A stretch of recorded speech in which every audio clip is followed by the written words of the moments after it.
Well, tonight is my great pleasure to welcome Mark Bessire, the director of the Portland Museum of Art. Mark came in 2009 to the museum, just about at the bottom of the market. The bottom. After the Kind of like today. After the recession. But I think when times are tough, the tough get going applies here, because Mark kept the museum in good financial shape while keeping his eye on the focus on his plans for the future for the museum.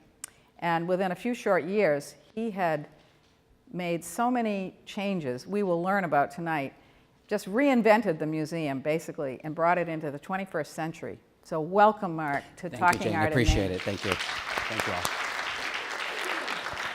Mark, I know you don't like to talk about yourself, but you've had such an interesting childhood and past. You still have a lot of time in the future, but I hope so.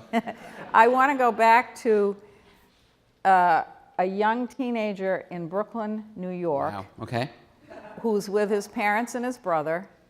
That would be you. Yes, that's me. And he knows at that point that he wants to be the director of an art museum someday. And I think you even had bought your first painting with the proceeds from your paper route. I did.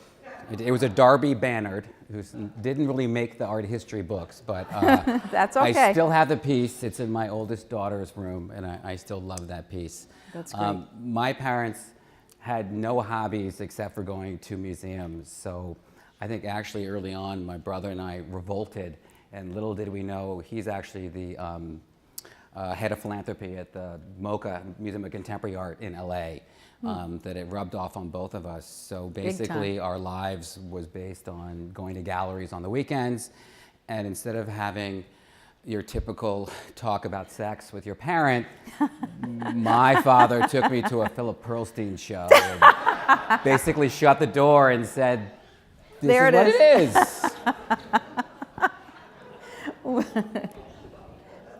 Well, let's. When did you first come to Maine? My wife and I arrived in 1998 with a 3-month-old. And you were coming for what? My first job here, I was very fortunate to work for the Maine College of Art, and I worked at the Institute of Contemporary Art. And at that time, the Porches building had just recently really been renovated, or part of it been renovated, and the ICA was really put together by a great curator named Jennifer Gross. And she delivered this beautiful space. And in many ways, I think I took the job because that space was a perfect space to show art. And actually, I was fortunate John Bisbee was in here and said, "Hi, I can't see you out there, John." He's but in the one back. of the best shows, John, we ever did the ICA was your single-person show in that space, because his work just was made for those kinds of floors and wide open spaces and the ability to work. Was it large, huge space? You kind of walk in, there's a front gallery, introduces you, there's a little hallway, then there's like an intimate gallery, and then a very large space in the back. And John, I think, actually lived there practically with one of your early dogs. I wasn't quite ready for having the artist and their dog move in. But John, that's the kind of atmosphere working at an art college enables you to have. A lot of flexibility, really the capacity to give artists what they'd like to have, which is space to create. I think at one point, and John will correct me later, I think we had in the back room 3 variations of the same piece. You know, we had that ability to do that in an experimental piece. It's experimental space. And then you went to Bates College. And then I was very fortunate. The timing just was right, and I went to Bates College and ran the museum there and was also teaching. Great. And then in 2009, Portland you came Museum to of Art. Portland, and there is the Portland, as you know. And now, can we hear about one of your first things? In 2012, you raised $10 million. Wasn't soon for that.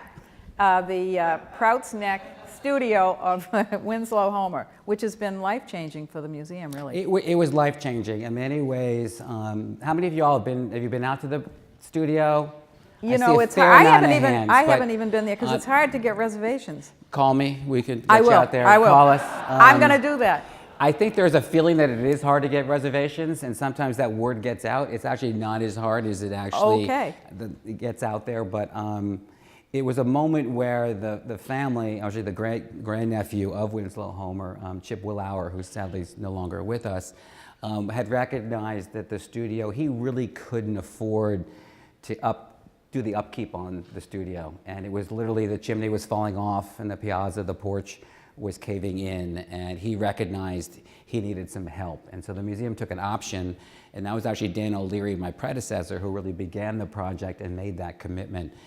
And it was probably the best decision the museum ever made, because economically there was no sense in trying to restore and renovate a museum building in one of the most exclusive private communities in the country, which automatically was going to limit visitation and had complications of transportation and all of those things. But I think that the essence of what Dan understood and the museum kind of group that chose this task was if the Portland Museum of Art did not step up to restore and renovate the studio, it might go into private hands and then it will be lost forever from the public. So even though visitation is limited, at least it exists today. And I'm so glad it's a small place. It's so unusual to go to a small museum of some kind like this is. At most, the visit is never more than 12 people per visit. So it is never going to be like Giverny is great or going to Van Gogh's home is great, but thousands of people a day. It's a very intimate experience. Yeah. And what, John? Yes, call me, call me, and I'll try to answer the phone. But it really was, I think, you know, what I learned through that process is, you know, Maine has such a feeling for its history and its heritage. And that building itself really is one of the most important buildings in the state of Maine. In many ways, there's very few artist areas or homes in the United States that are left where the artist came and then that place actually changed everything that he did from that point on. So when Homer moves to Maine in 1880, he is one type of artist, and then from 1880, and then by the time it's 1890, he is almost an entirely different artist because of experience here in Maine. And that's why he's kind of that linchpin story about why Maine can change artists.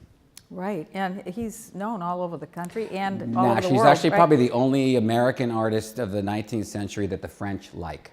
Oh, is that true? I mean, Whistler and Sargent don't really count because they're American, but they're kind of expats. But there's a Homer that sits in the Louvre and it was actually at the Fog for 3 months last year, but it never comes down. And it's the only American painter, you know. Oh, that's interesting. Yeah. It's La Danse. Okay, this is the... That's Weatherbeaten. Weatherbeaten, the Homer painting that is hanging in the museum. Yep. And that brings me to this 2016, you completely reimagined the museum. Tell us about that. So one of the things that we did after the Homer studio was we put all of... The Homer studio was also, it'd be kind of insider ball, but was a little bit of an economic strategy to get ourselves out of the recession. Like many people, the museum lost a lot of its savings during the recession, and we needed to find a way in which we could kind of claw our way out, continue to provide excellence, but at the same time hold on to our employees and be sure that our audiences were coming into the museum. And it was so effective in doing that, in branding the museum, drawing audiences, keeping people interested in the museum, that once we got all that energy going, we needed to do something to continue all that kind of positive spirit. And so because it took about 6 years to do that project, we recognized in that time period in the early 2000s, museums were really focusing on accessibility and starting to think more about their collection during the recession. We did not have a catalog of our collection, we had not digitized our collection, and we did not have an art study room where people can come and view works of art in a class or in an intimate setting.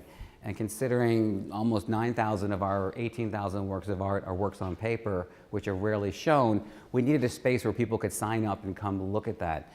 So the idea was we would focus on the collection, redesign, rehang every single gallery in the entire museum. Can you imagine? And improve access. Huge and it really looks, I feel safe to say it looks great. We had a good collection. It was shown well, but really the idea of each gallery, the mission had drifted, and it became galleries of good works of art that weren't talking to each other. And we wanted to move away from a chronological presentation and more to themes. So it's more about ideas and crossing chronology and having different types of artists being able to participate in a conversation versus the museum trying to teach art history. We're really trying to turn away from that kind of patronizing teaching method of, this is what you're supposed to know, and the artist did this, and then this artist did this, and follow a chronology. The first thing we want to do, particularly with first-time visitors, is have them talk about the work of art that they like and tell us why they like it, rather than have us museum professionals tell them why they should like it. And it's a very different way of looking at audiences. Well, and I love the little kiosks that you have in each room with a button that you can push that tells you all about the work if you want to do it. But it's not in your face. It's there if you want it. If you just want to be alone with the painting, that's fine. But I love that you've used the social media, but you haven't overdone it. Thank you. I mean, what we've learned is the museum is one of the last of the analog experiences in terms of not having your experience mediated. But at the same time, we have all the social media that complements your experience. It adds to your experience, and you can choose to use it as you'd like. That's great, really great. We're back to the same painting. What? Actually, No, there's John Bisbee's. There's Bisbee's sculpture, John by the way. Bisbee's hearsay And a up there. Borowski and a Caro. The Caro, yeah. When did you get that? Probably 4 years ago. Yeah, and Borowski. And the Borowski. So this is the new outdoor Sculpture Park. Yeah. It's open from May to December. Yeah. It's free. People can go in there and have a picnic. It's a wonderful addition because not everybody likes to go into a museum, but this is sort of getting them there. Part of that notion of accessibility for us has been really thinking about how to get particularly first-time visitors or people who might actually think the museum experience is not for them. So one has been Free Fridays. So every Friday between 6 and 9, we're free.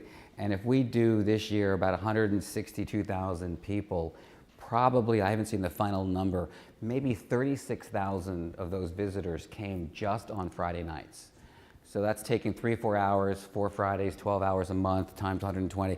In 150 hours, we're doing about 36,000 people because we're free. That's unbelievable. I love our building, but the red brick building for a facade is a very elegant building, but it's not the most welcoming building where it sits. It's just a big, straight, beautiful red brick wall. And for a first-time visitor, that can be intimidating. So we were really committed, or I was really committed to having a sculpture park that was totally open and free during open hours in which the weather was, was decent.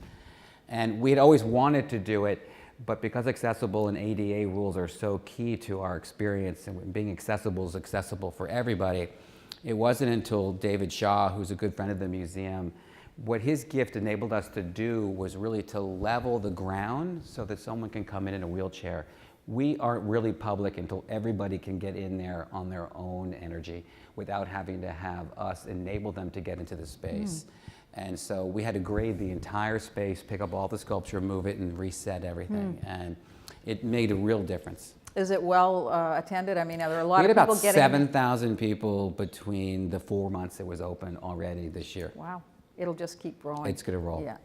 And more sculpture. We have I think July, I don't know if you all saw our sculpture show, American Sculpture Show last year. Yeah, it was But there's a wonderful. beautiful William Zorak, Spirit of the Dance, which had actually been down in Georgetown in the family's backyard for probably 50 years. And because we did the show, it was the first time that that piece had come to the museum, and then it traveled to Tennessee, and it's actually in Texas right now. But when it comes back, a donor purchased that for the museum. So we're going to have Spirit of the Dance outside in the sculpture park this summer. Great. That's wonderful. Is this a way of expanding your audience by getting them to come to this outside? I mean, you try to do this every way you can, I know, because you can't advertise. We try everything we can. Yeah, yeah. Everything. Well, you can't advertise. It's too expensive. It's too expensive. And so there are many ways of expanding, but it's a challenge. I mean, the real challenge for us is it's the competition for people's free time. You know, we don't really compete with any other museums. We don't even compete with the great galleries or the theater in town. Our competition is trying to figure out, you know, how do you all want to be communicated to, and what is it and when is it do you want to hear about information for events? There's just too much happening, and if there's an overload of information, there's a turnoff on information. And so our biggest problem is actually competing for your free time. And because we don't have the money to be on TV or in radio, we like radio, we're a fair amount online, and through social media is the best way for us to contact folks. And that is a good way. It's a good way, and becoming better. the flip side is we're now having much more of a dialogue with our audiences, so we know pretty fast if someone really doesn't like something or and why they don't. And museums used to just put stuff up and kind of wonder what people thought. You know, the only way we would track audiences is, you know, zip codes and how many people. But now the capacity to have a dialogue means that the institution every day is kind of in a continual improvement cycle. And we're waiting and thinking about people's reactions because we're much more attuned to visitor experience. And we're finding in a competitive marketplace for people's time, authenticity, integrity, empathy, and a good experience are actually a big part of the package. Well, remember when you used to go to a museum and you had to be quiet and you couldn't take a picture? And now you go in, there's lots of noise, people are talking about the work. I mean, it's a social Engaging, experience, and that makes it so much better. Same with libraries. You go Agreed. to a library today, It's a different space. and it's like you meet your friends there, you can sit down and do something in the sofa, in the, you know, it's just a different place. So I think those changes are good. Thank you, thank you. Now this, Robert, Indiana, Yeah. 7, are you 7 Congress Street? We are 7 Congress Square. So we Congress have been Square. dreaming about this piece. Since I arrived, I have been dreaming about this piece. You dreamt about this piece. Well, I knew it existed, but usually to get a Robert Indiana number this large, you have to buy the entire set. So that's buying 9 of them. And so that's kind of beyond our budget and also beyond the scope of our sculpture park. And I love Robert Indiana, but I don't really want 9 of them, to be honest. So this was a perfect fit for us. And this really, because of the recession and the difficult times, we had pulled back in some ways just financially on our capacity to purchase art. We do not have huge endowments like the big museums have, where even in bad times, they have so much money that they're driving that are dedicated to just purchasing art. So we were a little bit more tight-fisted because we had to raise money for everything we bought. And we raised the money to buy this piece, but what happened to us that we had never imagined, and it was actually part of the reinstallation, the Your Museum Reimagined, this was a big part of it, was there were a lot of people, patrons of the arts, that were sitting on the sidelines. They loved reinstalling the gallery, they loved education, but what they really wanted to do was spend money buying art. And what this showed us was if we go out on a limb, coordinate with the community, find some donors, there are people who really want to buy art. And part of our cycle now is the buying of art then creates a whole new set of potential donors to the museum or purchasers of art. And so, for example, with this, our contemporaries group, which is our kind of 20s and 30-something membership, loved this idea so much that they decided that philanthropically as a group, they would try to raise $20,000 towards the purchase. And that was, you know, like 7 or 8% of the total purchase. But the energy they put into it and the social media blast they went out branded this piece as a community-based piece, really from this particular membership. And it changed the way in which we look at buying art. Wow, that's an interesting story, yeah. I mean, the Dead Pearl Diver, which is many people's favorite work at the museum, was our first purchase. And on the label, it was actually purchased by subscription. So that was the way a community would come together, and they used the word subscription almost like a membership to buy a piece. Wow. And we're finding, we just bought a John Marin, and we had about 35 people help us buy it. Oh, I love that idea. And so Then they're they all becoming feel part of it. community-based projects, and we do lectures and series, and then get the work. You went to business school, and I know, I read somewhere that you liked Moneyball, the book Moneyball by Michael Lewis, because Yes. it talked about doing something big with a small amount of money, like the Oakland A's. A's. Yeah, I'm a huge baseball fan. Talk But about that a little bit. It's tough in New England because I'm a Mets fan, so I apologize. And actually, my dog, anyway, I won't go any further. My dog is named after a Met. Oh. But the Mets are so bad that it doesn't really matter anymore.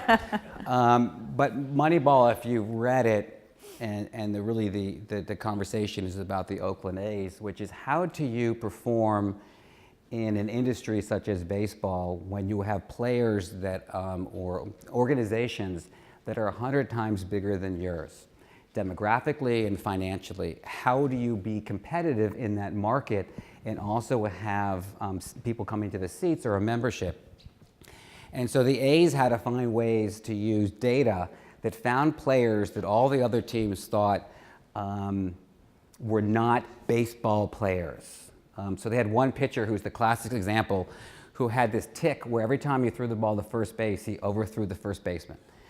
But he actually threw strikes.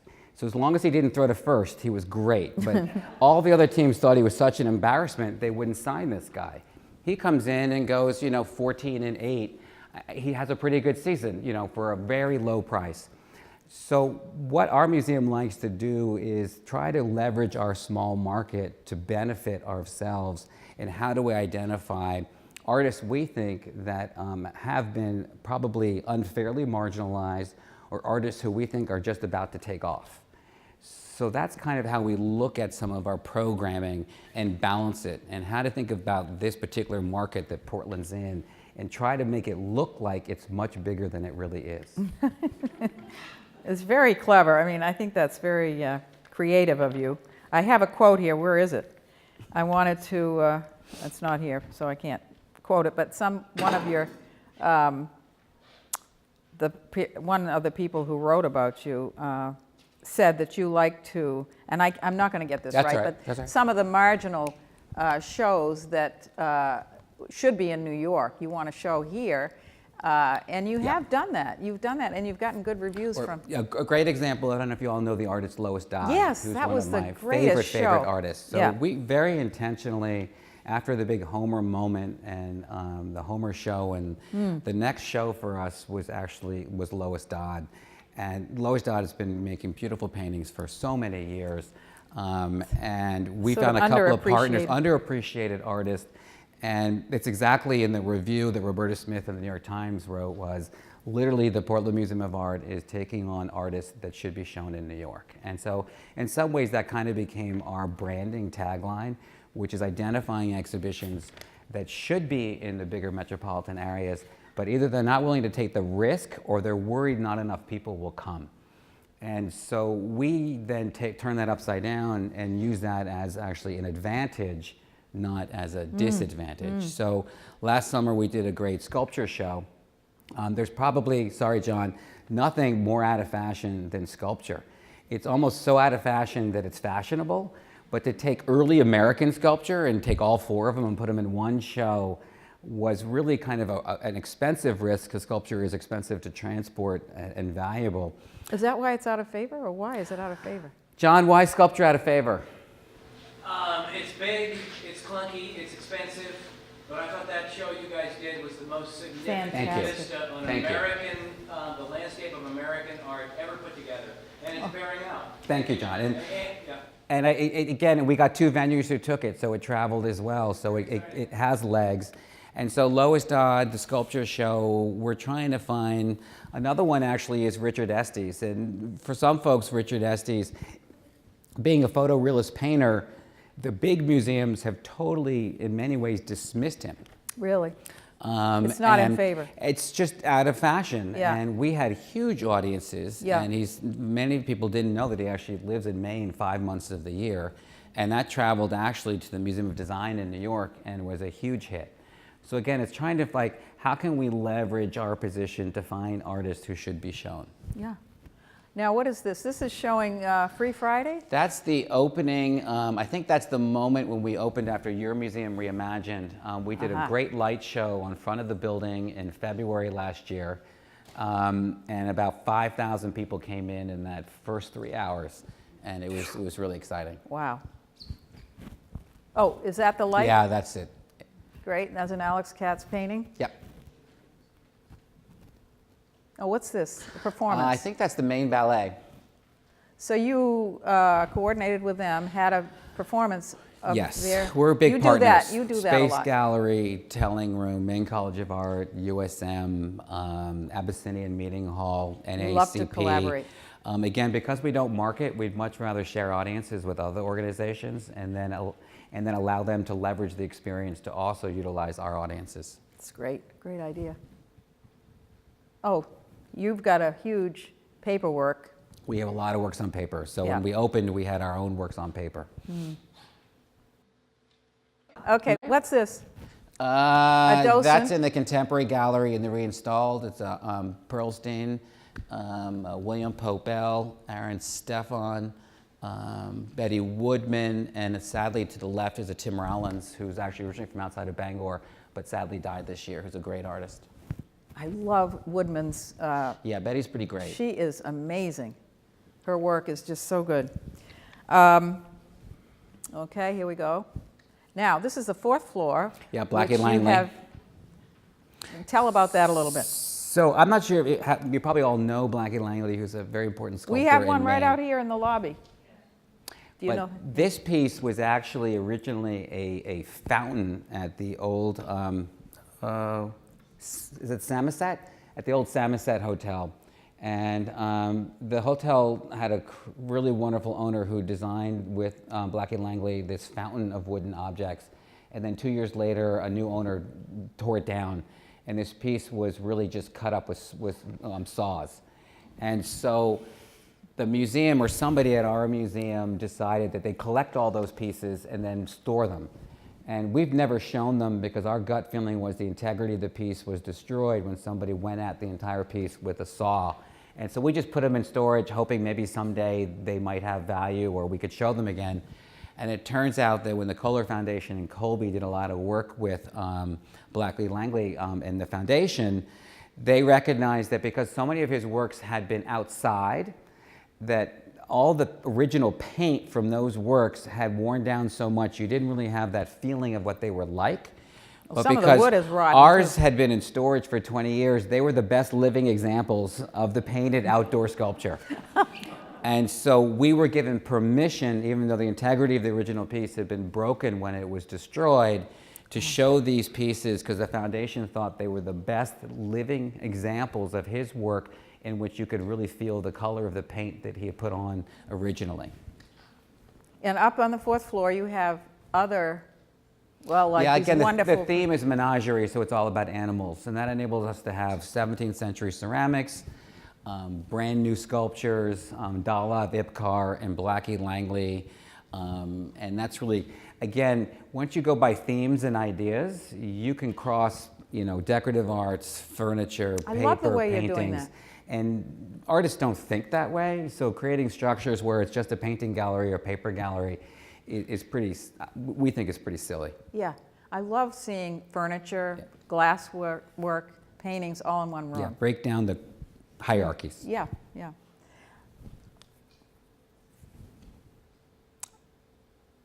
This is another gallery on the That was third Duncan floor, but Hewitt, this- another great sculptor, Duncan Hewitt, who taught at USM for a long, long time. Yeah. Kids. About 8,000 to 10,000 children come through a year. Now, is this in the study room, or what is this? That is in, I'm kind of turned around. I think that's in the Great Hall.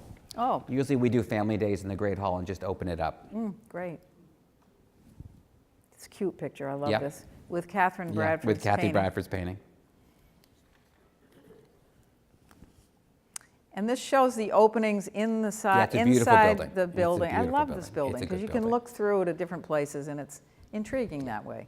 And the way you've set up the shows now, you can look from one room to the other, Yeah, and there's a thank you. relationship that you see between these rooms. So that's very, Thank you. very well done.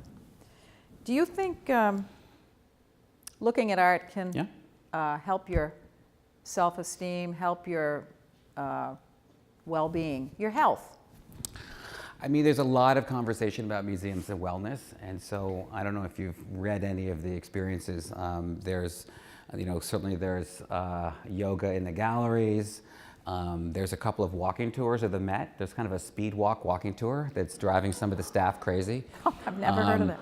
But there are trying more and more ways to, again, because we're competing for people's free time, museums are trying their best to enable you as a visitor to do more than one thing while you're there, so you get to check off 2 or 3 boxes. So you can check off your wellness box as well as your aesthetic box at the same time. And for us, I don't think it's ever changed. I think going to a museum is actually, has to do with wellness, however you possibly define wellness today. It's so broad. But in today's life, what we like to think about is the museum is still one of the few places where you can come and slow down. Yeah. You can choose what you want to look at. Nobody's telling you what to look at. Nothing is flashing on your screen at a pace you can't keep up with. If you don't like something, you can move next to it. We provide the technology if you want to have more information, or you can just be in the space. Generally, museums are a group activity. You go with a friend, you go with a couple, you go with your family. It's a meeting place.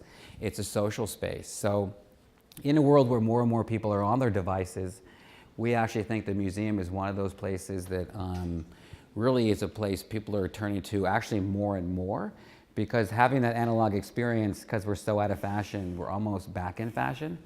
And I think because museums are being a heck of a lot less stuffy, and there's more things you can do there, there's more participatory, it's more about engagement, and it's not about telling you what not to do, that it's actually, we're pretty bullish on our future.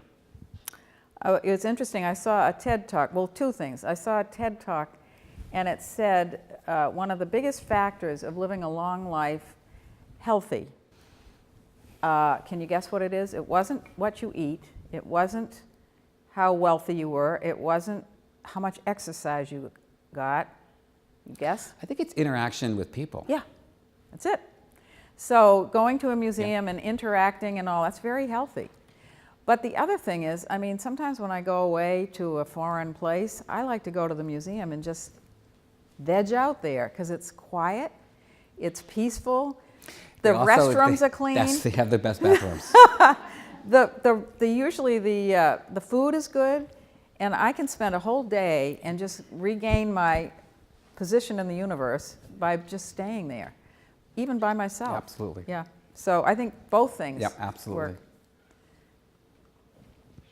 Oh, this is the biennial. Yeah, the biennial is great. I hope you'll come. If you haven't been, please come. Yeah, I've seen it. It is good. It's all about today's culture and all. You grab a friend, go down to the museum, go down to the bottom floor, have lunch in the new cafe. The food is great. Go up, go through the biennial. You'll be home by 3 or 4. Or you could go shopping in the old port. You can do all kinds of things, but it's an easy trip. Where do you park outside the museum?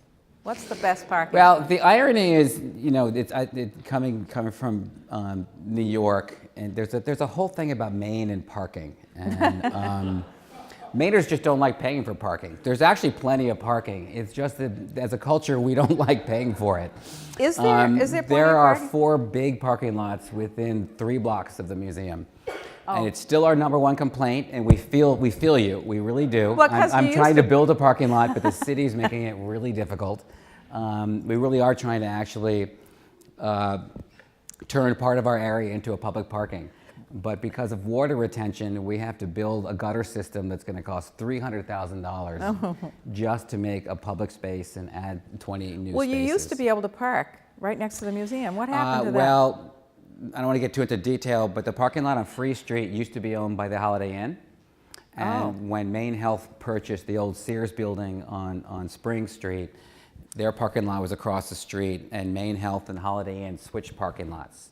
So that just is Maine Health staff parking. But we got blamed because everybody thought it was our parking lot.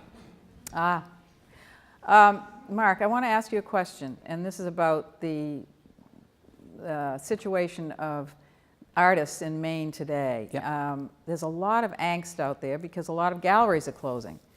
and they're closing because either people are getting old and retiring, or they don't want to keep up with social media, and you really have to be a gallery today, or you're not going to be in business. Or they're going back to their home to have the gallery out of their house, or there's a new business model in Portland where the gallery asks the artist members to pay to be in the gallery so they can afford to advertise for them and promote them. And that has driven artists crazy. And we have a wonderful group of artists right in this area, very talented, and they're being creative about the way they're showing their work. They're opening their barns, their houses, they're having shows of their own. Yep. They're collaborating to pay for the advertising. They're opening up cooperatives, and they're showing in the library, the hospital. They have some wonderful openings in restaurants. Yep. But there is a lot of angst about not being able to sell well. They can't support themselves.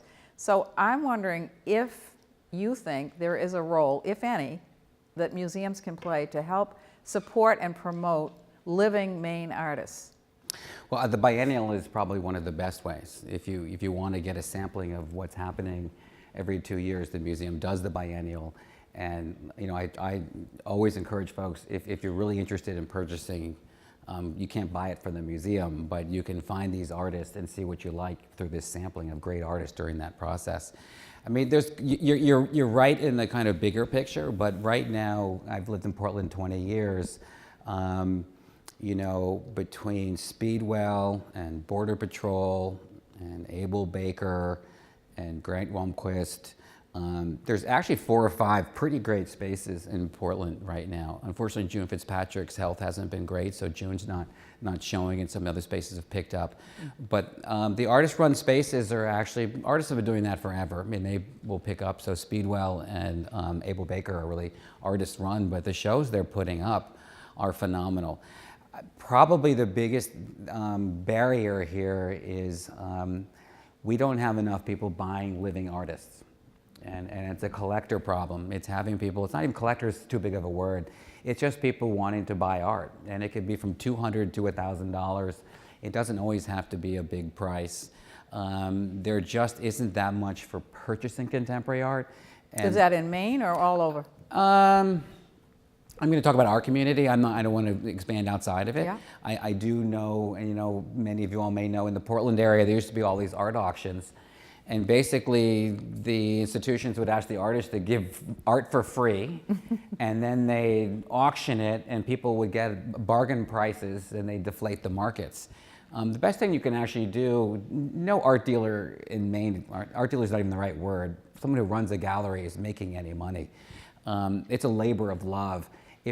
Don't begrudge them their 25%, really don't, because, or 50%. Icon, think about Icon in Brunswick, which is one of the greatest galleries, and I don't know how much their foot traffic is, but the work that comes out of that space is so great, and Dwayne's been at it for a long, long time, and it's a labor of love, yeah. Magical space. But I think the key for us all, my gut feeling is, we love about our heritage that Maine's played this great role in American art history since, Trisket in the 1820s, and Monhegan and Church Cole, Homer, Hartley, all the way up to Lois Dodd, and Emily and John. But if we don't buy and support contemporary art, our kids aren't going to be able to say the same things we do. We've got to keep the tradition going. It can't stop now. And remember, most of those artists, maybe not Church and Cole, but even Homer was critiqued. Not everybody thought Homer was the greatest artist. And really, Hartley couldn't even sell a painting until the last year or two of his life. So a lot of the great art we think of as, Maine art at one time was really not appreciated. And the time will tell. But trying to be able to be, at least alert or willing to purchase contemporary art is the best thing we could do. Talk a little bit about the biennial, because it used to be open to all artists in Maine. They would submit their images, and then maybe out of 900 submissions, maybe a handful would be chosen to be in the biennial. But it's now different. Now you actually invite the people to show in it. Yeah, but biennials are they will never be perfect. I mean, it's such a moving target. And every year, every couple of years, you're trying to identify works of art that 1, 2, 3, or 4 or 5 people think are telling a story about our moment. And if the art's really good, they're so right that the public hasn't actually caught up to the moment that we're in. The best biennials were torn apart the year they were shown, and then in 4 years you look back and you go, oh my gosh, you know, those were the artists that were showing then we didn't care about and now we love, because the curators and the artists are often far ahead of audiences in terms of thinking about what's about to arrive or what's taking place. Yeah. So over time, biennials are always shifting. It used to be you turn submissions in and a group of people would look and choose, but often they were looking at maybe 1, 2, or 3 slides to make a choice of an artist, not knowing any other information. And I think over time, we like to do it a little bit different every year. So this year we asked Nat May, who used to be the director at Space Gallery, who probably knows about as many artists as anybody in Maine. And it's really, I would say, you know, there's curators that are more art historical, and then there's curators who are really artist driven. And Nat is really an artist driven artist, and so curator. We wanted him to come in and think about what he'd been seeing in Maine in his capacity as the head of Space for 10 years, maybe more. And then he decided to invite an advisory team, which we're seeing a lot of biennials around the world. And so he invited Sarah Workna, who's the co-dean at the Skowhegan School of Painting and Sculpture, and Teresa Secord, who's an amazing Wabanaki basket maker and really the founder of the Basket Alliance, which literally has brought back basket making to the Passamaquoddy and Wabanaki almost all by herself. There's some beautiful examples in the show. In the show, and then I was fortunate to not have to raise money for a little while and go look at art, and Nat invited me to come in, and it ended up being a very interesting, because Nat is very process oriented, but he's not full of structure. And so he decided that the first part of the process would be to go look for artists who had not been shown in biennials before. And so by the time we all agreed on about 9 artists, we were like, this is actually, the process has decided we're going to continue with this structure because the process has revealed these artists to us. So it ended up being the entire show is artists who've never shown in the biennial. Oh, wow. I think what's really interesting about that is that it also is our most diverse and inclusive biennial that we've ever had. And I'm not sure what that tells us about ourselves or about the museum, but I'm really just thrilled that the opportunity that the museum has become a platform for a certain amount of great artists in Maine that have been marginalized and haven't had the chance to be shown. And so I hope you really will come look. They are all, you know, it's such an interesting way of looking at the way in which Maine artists have a Maine thing, but the great artists in Maine actually have a national and an international thing. And that's what's so great. There's cities like New York or Chicago or LA that have great artists, but there's no state. There's no state that can hold that claim like we can. And I think the biennial is a chance to see how we still hold that claim. Why do we hold that claim? Don't know. We're I smaller, honestly don't know. or we're less popular? I don't know. Yeah. The people in Maine are just... Plenty of people who are born here become great artists, a lot who come. There's no doubt having the anchors of the Skowhegan School of Painting and Sculpture, I'm not sure if you all know about, but you know, Skowhegan, I know John, but you know, Skowhegan's been here since the early 1950s, and that meant that Jacob Lawrence and David Driscoll, some of the great African-American artists of the mid-century, were coming to Maine in a very inclusive environment. And over time, those artists are spending time here, going out to the world, and then spreading the love back to Maine. Haystack Mountain School is amazing. Yeah. I mean, some of the greatest craft made in this country, or the intellectualization of craft and thinking about craft, is taking place at Haystack. And so we also have the great college system and Maine College of Art, and then just the raw beauty in nature. The American modernists came here because they didn't want to paint Impressionism. They liked our rough coast. The light, there's no question, the light is a key to it. And even if artists don't paint the nature, they feel the nature, and it's in their art.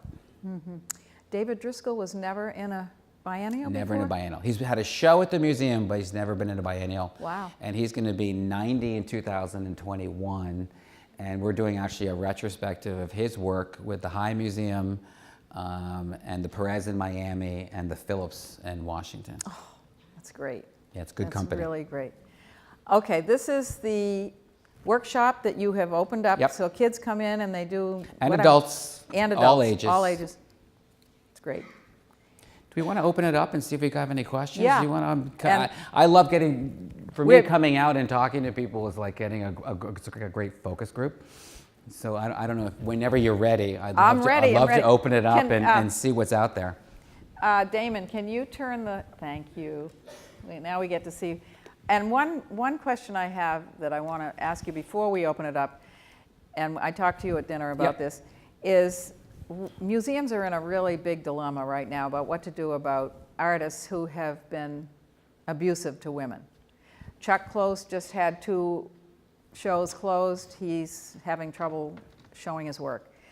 What do they do about the museum pieces that they have from the past where it's known fact that these artists have been abusive? It's a really important question and a really tough question. And it's certainly not just visual artists who are alive today. And it's going back certainly to the Renaissance period. Caravaggio was not a great guy. Rodin? Fra Lippo Lippi was not a great guy. There are plenty of artists who do not have, Paul Gauguin was a really bad guy. I think it's really going to be up to audiences and not the museum directors to make choices on what we show and we don't show in this realm. It's one of the great things about social media is that it opens up a conversation to people who didn't used to have a voice. And so we're going to be very attuned to what people are talking about, how they're talking, and how they feel about it. Museums have always taken a pretty strong stance against censorship. And so it really will have to do with the community's culture and relationships to certain artists and what those choices are made. But I would say, at least from the Portland Museum of Art, we certainly are not about to pull anything off of our walls. But I think if the community, we probably should be convening conversations about this to learn more about what the culture in our neighborhood feels about it. Do any of you all have any Anybody thoughts have on a it? thought? Oh, It's come on. hard. No? It's Okay. hard. Well, I mean, it's across the board. I mean, I don't know if you saw every day there's a A new political, revelation. cultural leader or a sports leader getting yeah. themselves into trouble. And Yeah. museums are having the same difficulty. There was a couple curators have been removed from their post even the last 6 weeks. Yeah, it's going to keep happening. Questions for Mark? Right here.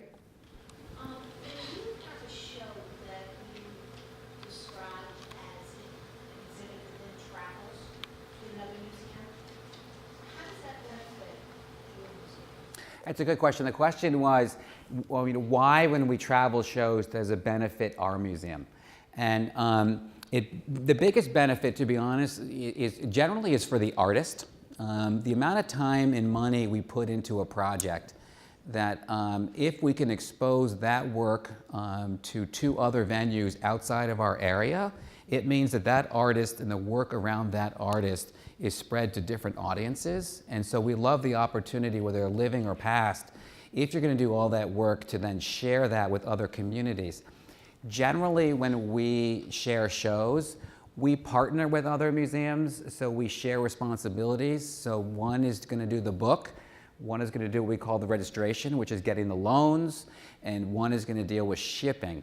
And so it's really economies of scale for us. For a museum our size, we like to share those responsibilities, so one museum takes on one of the major responsibilities, and then we allocate the cost across the 2 of us. And if you have 3, we can then go for large grants. The Luce Foundation, the NEA, NEH, if you're looking for an exhibition funding, they really will not even look at you unless you have 3 venues. Because if particularly the larger foundations and the government are going to invest in a project, they want to be sure there's enough audiences and diverse audiences are experiencing the show. And for us, it really becomes down, we could not do many of the big shows we do if we did not travel them, because we could not afford to do it, and we couldn't raise the money because of the restrictions on grants. Other questions? We love books. Museum World is still very book-oriented. books do not make money. They really don't. Oh, they don't? Oh no, they're They're huge to a big loser. Wow. But a winner. We believe in But books. they're so we great. believe in books. I didn't mean a loser that way. Yeah. They're not a cash cow. Yeah. I used to go, I practically collected them. They're so interesting. We love books. For us, Yeah. it's really about our brand, and it's about the artist, because the book is the archive after the exhibition, so the artist and the community can take that with them years forward, and it becomes a record of that particular moment for that particular artist. And if it's particularly an artist who's moving up in the world, that's kind of a calling card for them. Over here? I applaud what you're doing for contemporary Maine artists, but I was really sorry to hear that that room full of beautiful 19th century portraits is no more. My dark little secret is that I happen to love 19th century. Me too. Me too. What are you doing for people with that? Well, sadly we just closed it, but we had a great exhibition from only our collection for the last 4 months of colonial portraiture. And it was a great show. Because of the Euro Museum Reimagine, we reinstalled the galleries. We are spending a lot more time with our own collection and getting more of our collection out. And so that show was an entire show of portraiture, from Copley's to, it was kind of a high-low. We also had samplers. It was about identity. We even had memorial imagery of tombstones, which was a late 19th century part of portraiture. So we believe in it heavily. And if you go even to the 3rd floor in what we call our cosmopolitan area, you're going to see 4 or 5 great portraits. I love portraits. So that old room that was there, I loved that room. But we're now trying to have portraiture have a larger conversation and have our collection be part of a bigger story rather than a limiting story. So there's plenty for you. And yes, I love contemporary art, but at the same time, we're going to have a giant NCYS show that we're doing with the Brandywine Museum in Chadds Ford. The team is working on our next big Homer project. We're looking at Winslow Homer and Frederick Remington together. And that's going to be with the Denver Art Museum and the Amon Carter in Fort Worth. Because the two of them, even though you don't usually put them together, both were self-taught artists that really grew up in print shops, and they both were really illustrators for Harper's Weekly, one describing the West and one describing kind of bourgeois life in New England and hunting and fishing. Yeah. Both of them became successful and then decided to make paintings of their etchings. And then those sold well, and then they learned how to become better artists just by making paintings. But the other great thing that's interesting about them is though the United States has become much more diverse and identity has shifted greatly, there's a certain amount of core American male identity in Homer and in Remington that is still part of our culture and something that hasn't been thought about for a long time. So we're going to do a little bit of talk about the history of masculinity as seen through those particular artists. And one of my favorite parts, sorry I'm going too long, is both of them are totally urban people that got set up to look like they were crazy outdoors people. Remington was not out there, chasing down Native Americans in these horrible ways and heroicizing the West. He was pretty much an Easterner dandy out West who found a way to present his art in a manner that was very successful and very popular. Homer, yes, lived in Maine and took a long time to get to Prout Neck, but he put the flag up to have the hotels serve his meals. He had new pants coming in from Brooks Brothers at the beginning of the month. They're outdoorsy, tough guys, but they constructed a notion of what American male identity was during that period, and that's what, sorry, I didn't mean to go on, but don't worry, there's plenty, and I would never, I like contemporary art, but I'm stuck in the past. Did you see the portrait show? No. Maybe you should tell people that they should go beyond the gift shop and go back in that area. Part of the reinstallation was to get people to go farther back. Be sure not to miss any room in the museum because it's now all open. Yes, right here. How do you choose art?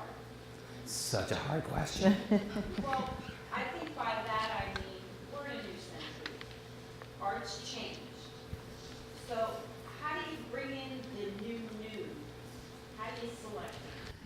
It's really hard. I mean, the museum, we have a collection plan, so we kind of know what we collect, so to speak, and we know where our gaps are historically. I would say that, you know, if you take a look at the biennial, and out of the biennials we've done in the past, we tend to buy out of those. And so let's say we buy 4 or 5 works out of the biennial. Those are educated guesses that we think these artists will make it. What we believe in is, so say Lois Dodd is another example. If we're gonna put the time and effort to show an artist in our museum, particularly a one-person show, we will buy out of that because we're already investing our scholarship and our beliefs in that particular artist. So if you see a show of that artist in the museum, we tend to buy from our own shows. Over here.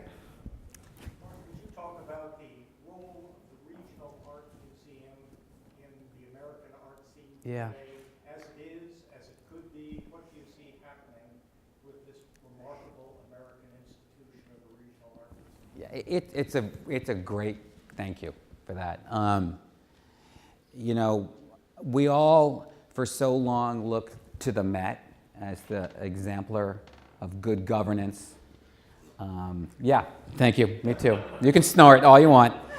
But we always look to the great institutions in this country really for guidance. If the Met could do it, we could do it. You know, if MoMA decided photography was okay, photography was okay. And we're really looking to some of the leaders in our industries for guidance in best practices. And they still provide some of those best practices, but some of them have actually been tainted. And there's no doubt that and I'm from New York, and I love the New York museums and LA museums. You know, their authenticity, their integrity, and their commitment to visitors has shifted greatly. And it's not all their fault. A lot of it has to do with their popularity. The Museum of Modern Art, I love MoMA. I love their collections. But growing up as a kid in New York and even going to art education things there and fooling around in the sculpture park, it was a much more intimate museum for a smaller group. They put like 4 million people through the museum. The reason it looks like a corporation is because it has to accommodate a visitorship they never imagined they would have. So the whole intimacy of the experience at these big museums has shifted. But the flip side is the Portland Museum of Arts, the Cleveland's pretty big, Worcester, Columbus, Birmingham, Tacoma, Seattle, Amon Carter, the Kimball. Those of us who are in smaller regions don't have quite a platform, don't have as much money, I think are much more reflective of our communities. And so we're finding really strong memberships in some of these regional museums where the curatorial staff, the education staff, and the directors are much more flexible and much more visitor-oriented and accessible-oriented. And I think a lot of the strength is happening in these areas. So do your big museums, but if you're in a smaller, mid-sized city, go check out what the Birmingham Museum of Art is doing. It's pretty cool. Columbus, Ohio.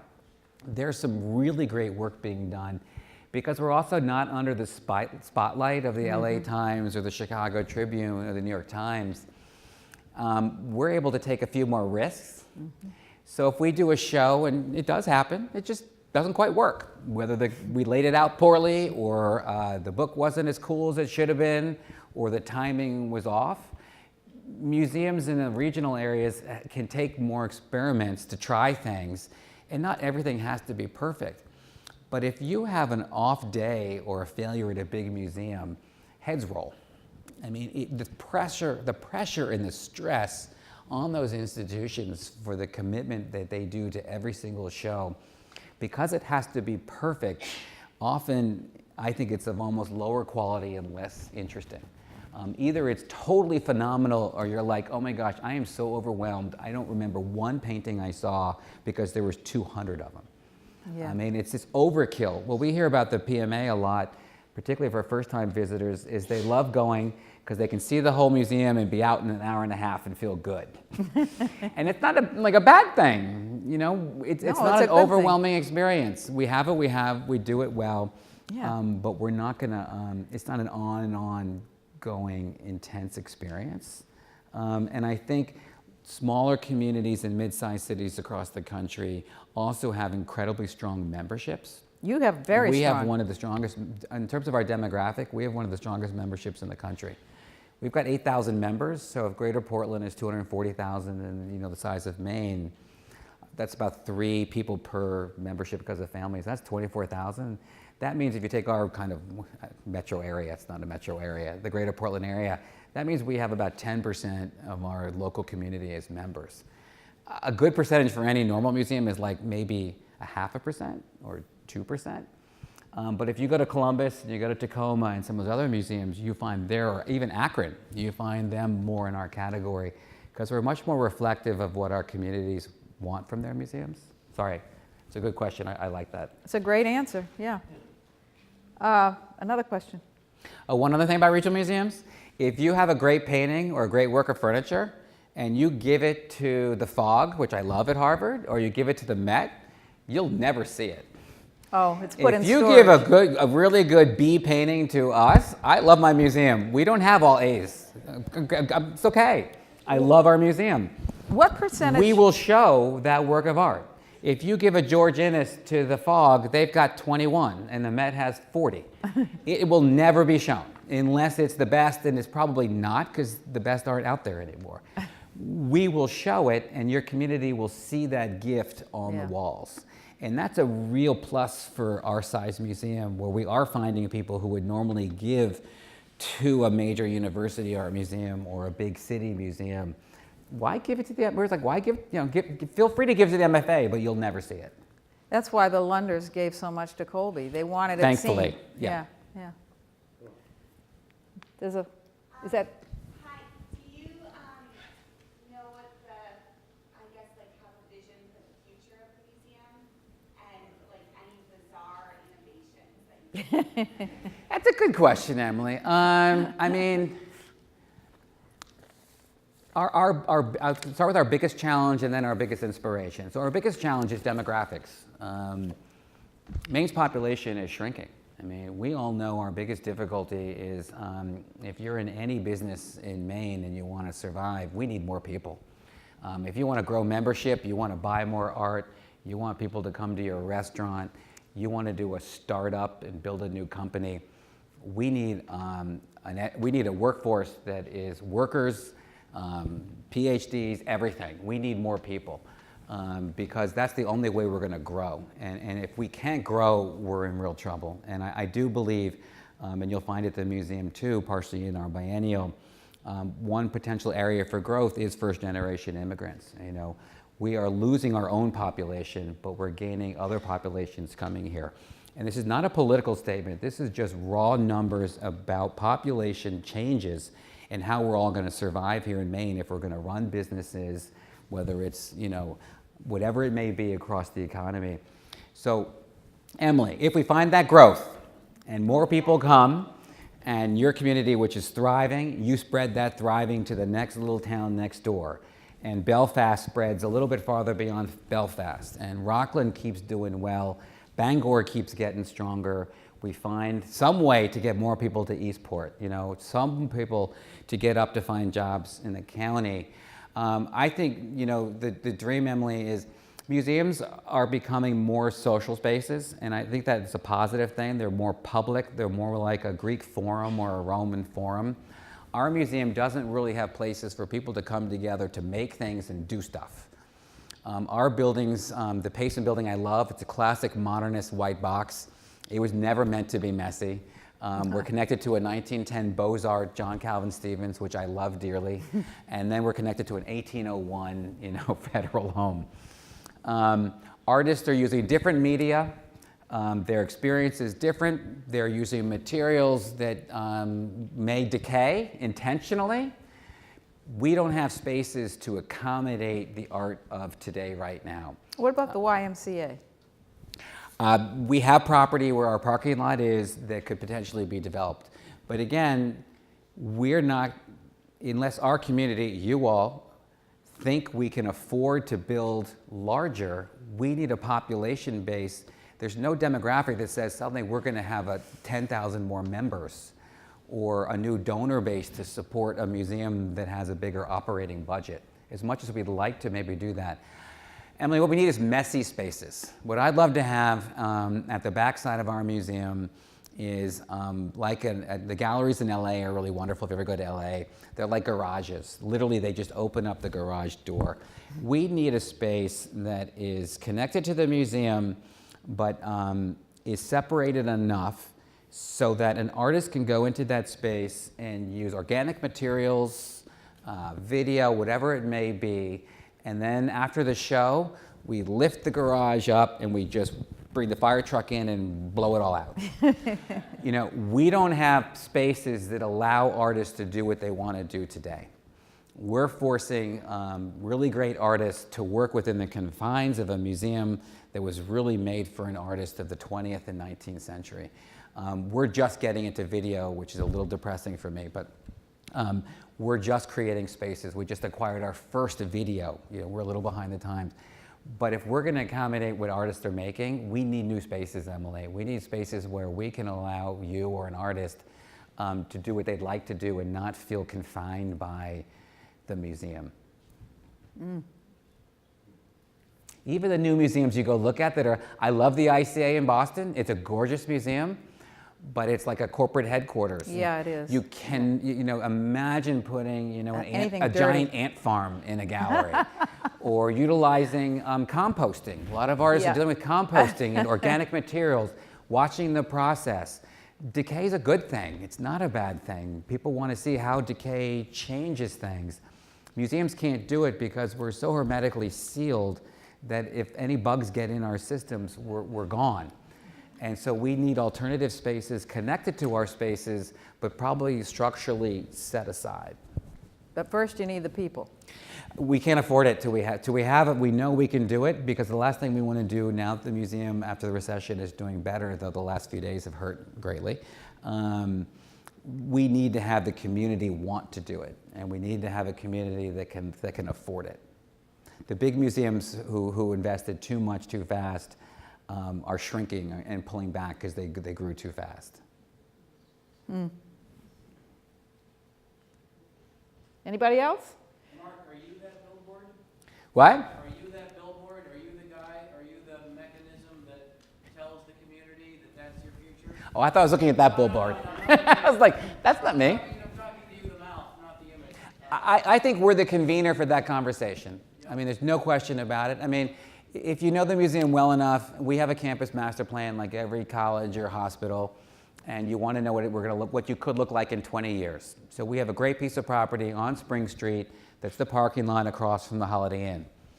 That piece of property actually can withstand the building through zoning that's 2 stories taller than the Holiday Inn. So we know in our back pocket we have a piece of property, we're protecting it. We don't know what we're going to do with it, but it's there. If you go up to Free Street next to us, the Children's Museum is more than likely heading towards Thompson's Point. They have a site plan, they're raising money, they want to move the Children's Museum out to Thompson's Point. It's pretty reasonable for the museum to want to have a piece of property that's that close to it.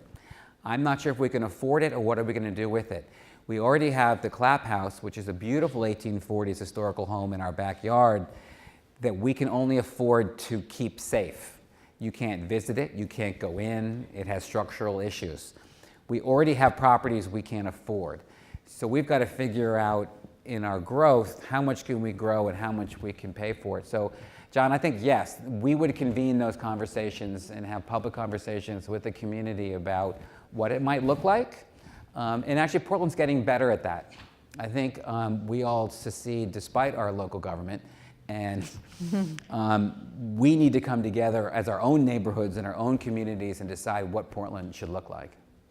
Sounds like the Homer studio should be the new collaborative hose-out space. Thanks, John. I will take that to the Prout Neck Association meeting in June. Oh my gosh. Did they give you a hard time about the You know, Prout Neck? It's so fancy. I would say the museum actually entered that space with the wrong expectations too soon, and we needed to take our time and settle in and get a better understanding of the community and the relationship we could have.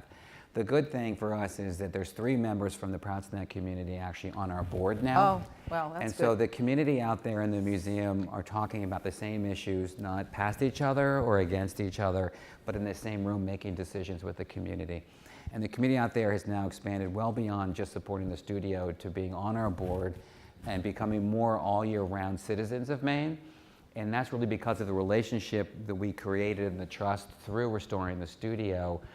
They believe in us and they believe in what we're doing.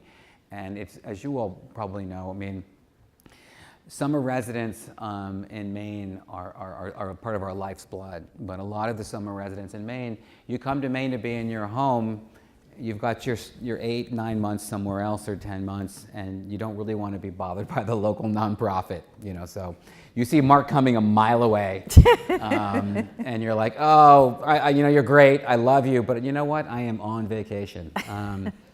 But I think the Prouts community is becoming more of an all-year-round community, and they're starting to invest more in that area. And so having them, 3 of them on our board has really enabled us to change that relationship. That's good. Any other questions? Right over here. There are so many people that come just for the summer. Yep. But I don't think they really get in their car and go to Portland and see how lovely the museum is. And I think there has to be more push for the summer people. Push by whom? Well, so the By the question is Portland. why, you know, and I fully understand it. You know, everyone, a lot of folks who are summer residents or longtime families or new families, they come up here and they find their home, and then they have their immediate neighborhood or town that's really their main experience. I would disagree a little bit in that Portland now, there are roads you just can't even use in the summertime. Whether it's the museum or it's music or it's the restaurants. We are way over capacity. When I talk about, like, despite our city's not really, as we're developing, we're not considering the impact of all those people downtown.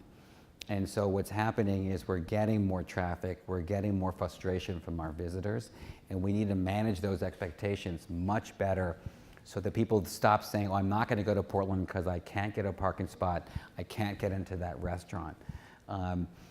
We have shifted. When I arrived at the museum, basically the museum went on vacation. We put the show up in June, and the whole staff went on vacation.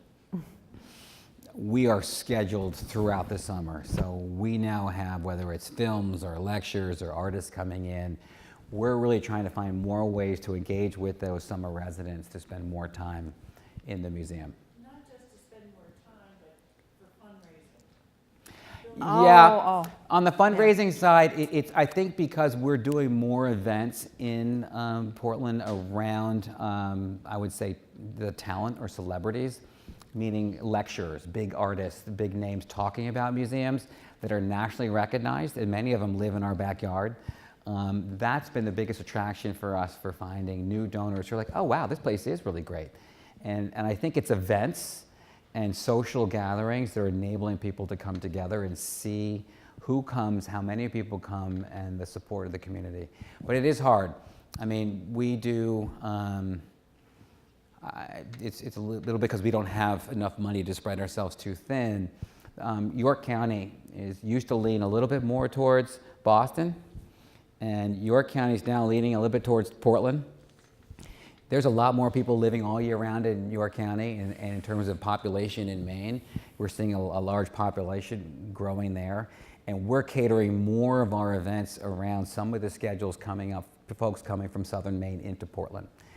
And demographically, we also know it, I mean, if you all know, but York County is an extremely wealthy county. And so if we can leverage some of that new wealth coming into the state to afford some of the things we like to be able to do for the rest of our citizenry, that's a win for us.